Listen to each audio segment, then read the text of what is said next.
हंसते रहा कर, हंसते में बड़ा अच्छा लगता है तू।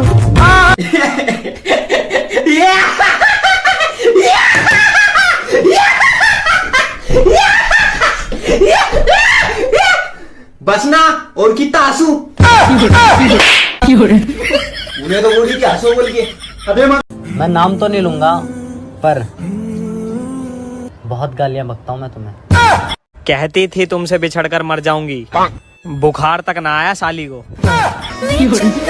पहले मैं मेरे घर वालों को बहुत परेशान करता था, फिर मेरी मम्मी ने बोला इसकी शादी करवा दीजिए, जिम्मेदारी आएगी तो सुधर जाएगा।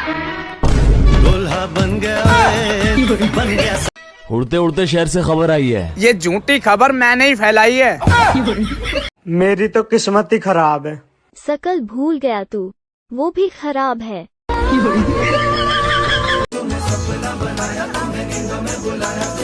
तुम जो आए जिंदगी में झंड हो गई।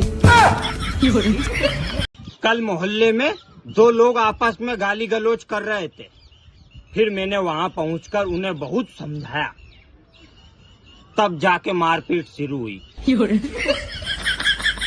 सुनो, क्या तुम मुझसे शादी करोगी? मैं तुम्हारी सारी इच्छा पूरी करूंगा। कौन है तू?